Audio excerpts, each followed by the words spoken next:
Hi everyone, my name is Will McNamara, and for our ACE 256 Community Experience number one, the coach interview, I chose to select my coach here for the club hockey team at West Virginia University, Coach Andrew Pyatt.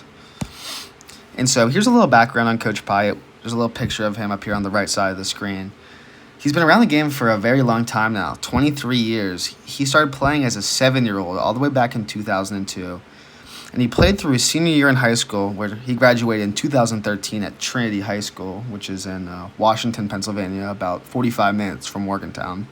And as I mentioned, he currently coaches at the West Virginia University D3 men's club hockey team, as well as working for his family funeral home, Pyatt and Barnhill, which is in Washington. One of the first things I asked him was his experience transitioning from an athlete to a coach, and he said that early on in his career, he kind of recognized his lack of skill, but it didn't change how much he loved the game as a player. So he had this unconditional love for the game. And so during his last year, his senior year of high school, while he was still playing the game, he started coaching a youth team. And throughout that year, coaching just became a way more realistic and just possible thing for him to do after his playing career came to a close. So the transition from athlete to coach was kind of very natural for Rue, and he was able just to experience coaching while playing, which is something that I feel like is not very common. So it's pretty interesting here. So balancing his coach life and work life, as I mentioned, Rue works at a funeral home. His family owns it, Pyatt and Barnhill, and he mentioned how coaching can help reduce stress from funeral home work. He finds that he doesn't get caught up in his work all the time because he knows that he has coaching as some kind of, an outlet. And he did mention, though, balancing takes some time management and discipline, and he's had to learn some lessons the hard way. He didn't elaborate on that, but he's learned some lessons the hard way. But lessons learned from coaching, he said, were applicable to his occupation at the funeral home, and he's also learned lessons at the funeral home that are very applicable to coaching hockey.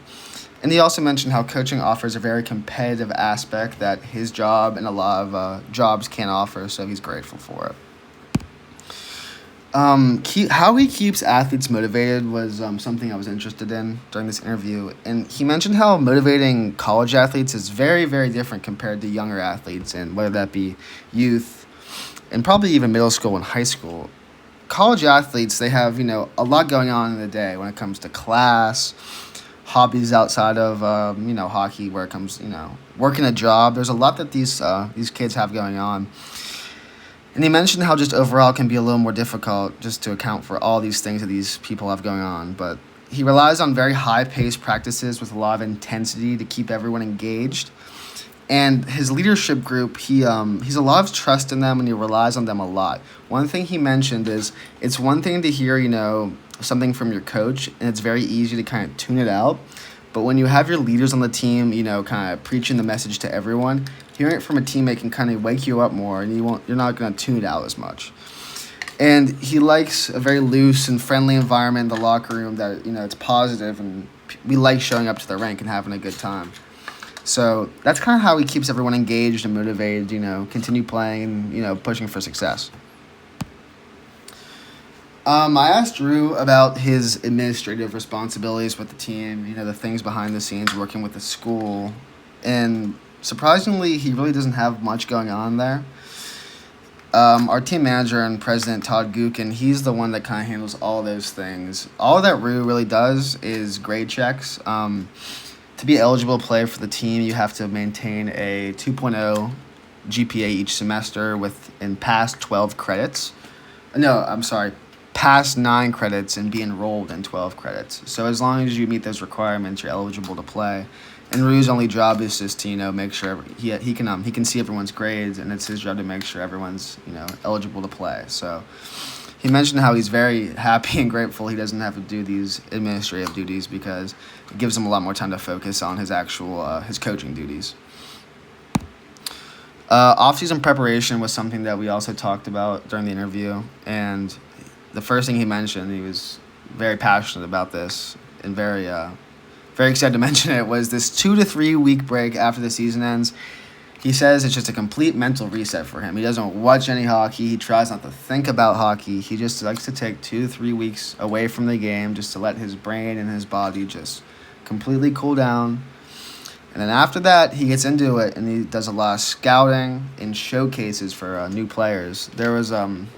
He talked about how last offseason there was a showcase out in Chicago and how it was quite the trip, but him and some of the other coaches at the other club teams here, they went out and did some scouting. But alongside that, he studies the better teams in our division, looks at what helped them win games last year, and kind of just studies their game. And as well as that, he looks at our game film, analyzes things we did well during the season, things we didn't do so well, and that we need to work on. And yeah, he's very engaged in the off season, and I feel like it helps contribute a lot toward the success we have.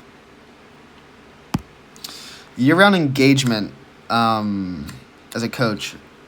I was curious to see if there are ever times where he doesn't really feel he feels overwhelmed, stressed, doesn't want to coach that day, things like that.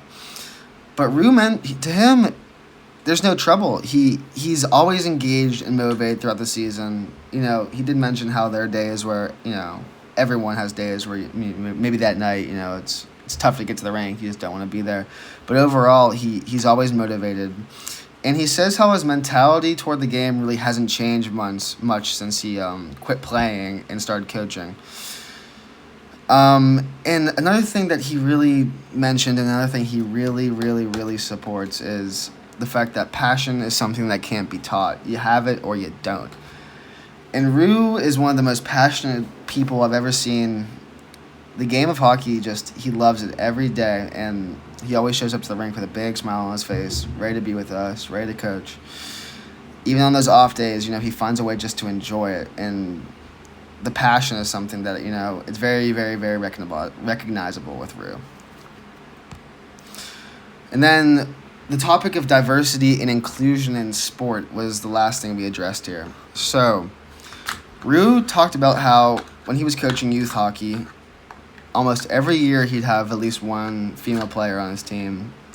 And he always was just so shocked, and it made him a little sad that there weren't enough women's hockey programs around the area for these girls, to play with each other. And obviously the fact that, girls were able to play on the men's teams was great. And he loved coaching the girls, but he always just wished that these girls had more of an opportunity to shine because he saw the talent and the passion that these girls had on his teams. And also players of color. He's had my freshman year. We had a teammate, African American, and he was one of the very good player. And he's Coach Rue mentioned just how he's been around. He's seen talent. He's seen coaches, players, just lots of people of color in his experience with the game who love the game, who are passionate, and he feels that it's just discriminating those individuals is obviously unfair to those individuals. They should have the equal opportunity to play, just like anyone else should. It also hinders the process of growing the game of hockey too, whether it be just having more diversity and improving over anyone can have skill in hockey is what he was trying to say pretty much.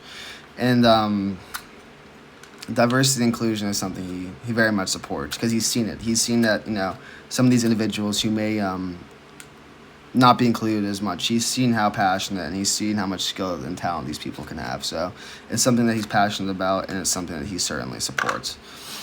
So yeah, that was my interview with Coach Pyatt. It was very insightful. Learned a lot from him. It was cool just to see his how he actually feels about coaching. It's one thing to see him every day at the rink as a coach, but you don't often get to hear a coach elaborate on what pushes them to do what they do. So overall, it was a good interview, and yeah, that's my project.